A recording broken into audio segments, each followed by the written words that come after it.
Je fais le point sur les négociations avec Daniel Cloutier, qui est directeur québécois du syndicat Unifor. Bonjour, Monsieur Cloutier.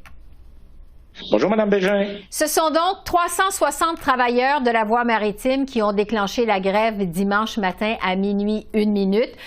Sur quoi achoppent principalement les négociations? Principalement, ce sont les questions salariales là, qui, à ce moment-ci, fait en sorte qu'il y a eu déclenchement du conflit. Bon, on comprend également que les relations de travail se sont détériorées dans les dernières années, donc ça crée un climat là, moins propice à la confiance, mais les dernières offres patronales en termes d'ajustements salariaux là, ont été jugées par nos membres comme ridicules et en lien vers un appauvrissement. Puis nos membres nous ont mentionné très clairement qu'il n'était pas question qu'ils s'appauvrissent à l'intérieur de la prochaine convention collective. La direction de la voie maritime dit qu'elle n'a tout simplement pas les moyens de financer vos demandes salariales, que ça mettrait en péril l'entreprise. Qu'est-ce que vous répondez à ça? Ben, mettre en péril l'entreprise, disons que le fleuve et les Grands Lacs ne disparaîtront pas, les écluses non plus. Donc, s'ils n'ont pas l'imagination pour l'opérer correctement, ben, peut-être qu'ils devraient passer la main à d'autres. Fait que mettre en péril la voie maritime, là, nous, on n'y croit pas. Maintenant, ben, ça serait le fun que ces mêmes commentaires-là, si c'est tenté que ce soit véridique, s'appliquent aussi aux membres de la direction. Le président de la corporation a eu droit, lui, à 21 d'augmentation de salaire dans les 2 dernières années. Fait qu'à un moment donné, compte tenu de la crise d'inflation actuelle qui sévit depuis maintenant bientôt 2 ans et qui n'a pas l'air de s'atténuer, c'est pas vrai que nos travailleurs, nos membres vont accepter des augmentations de salaire qui se situent en bas de 9 pour 3 ans. On estime que cet arrêt de travail, ça pourrait faire perdre jusqu'à 110 millions de dollars par jour aux économies du Canada et des États-Unis. Expliquez-nous ce qui se transige entre Montréal et les Grands Lacs pour mieux comprendre. En fait, c'est tout le transport maritime entre le reste du monde vers l'Ontario et les États-Unis qui transitent par le fleuve Saint-Laurent sur la voie maritime.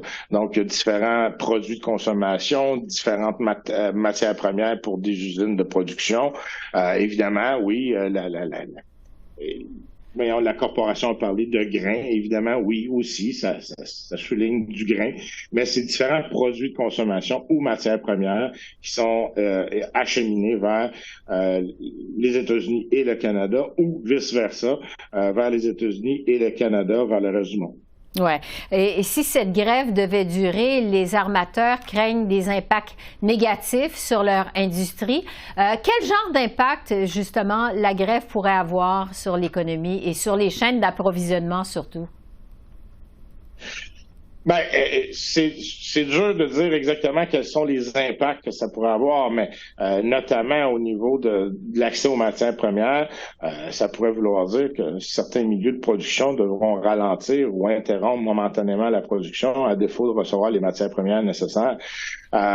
Et puis là, ben, le temps des fêtes arrive. Est-ce que tous les produits destinés au-dessous de l'arbre de Noël vont être présents si ça se règle pas rapidement, ben, on peut penser qu'il y aura des impacts aussi. Toutefois, nous, notre objectif, c'est pas de faire la grève pour faire la grève.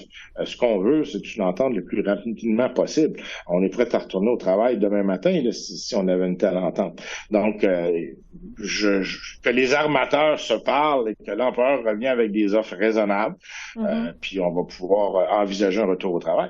Entre-temps, votre employeur, qui est la Corporation de gestion de la voie maritime du Saint-Laurent, demande au Conseil canadien des relations industrielles d'obtenir une exemption pour le transport des céréales. Est-ce que ça pourrait être une possibilité? Est-ce que vous êtes ouvert à ça?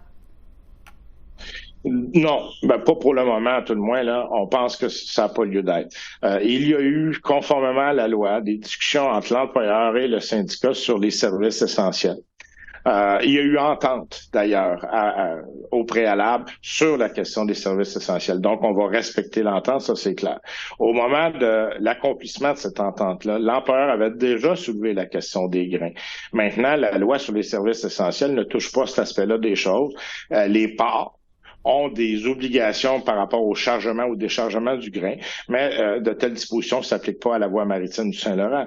Donc, nous, encore une fois, ce qu'on dit, c'est que à l'employeur, c'est respecte l'entente qu'on a eu à table sur les services essentiels, puis au lieu de concentrer à essayer de nous bloquer à faire la grève, prends la même énergie, viens nous faire des offres à la table de négociation et on va le régler, le conflit. Oui. Revenons justement aux négociations parce que vous dites que vous voulez que ça se règle le plus vite possible. Vous en êtes où? Est-ce qu'il y a des discussions en vue?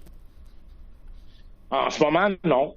Rien d'officiel. En fait, l'employeur, peu avant minuit samedi, est venu nous dire qu'il n'y avait pas l'autorité de faire une offre différente de celle qu'il avait fait, qui se situe, je le répète, en bas de 9 et qu'il n'y aurait pas de rencontre prévue le lendemain ou dans les jours suivants.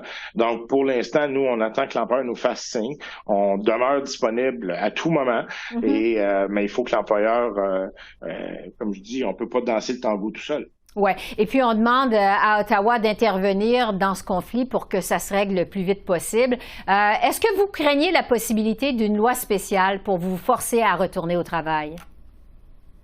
À court terme, non. Je pense que le gouvernement et tous les partis comprennent que la meilleure entente possible, c'est une entente négociée.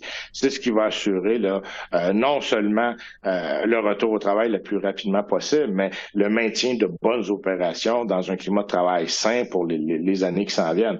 Maintenant, on pense aussi que suite aux décisions récentes de la Cour suprême en lien avec les droits d'association puis les droits syndiqués, que les gouvernements en général ont compris qu'il faut être prudent quant à l'approche des lois spéciales. Oui, on va suivre ça.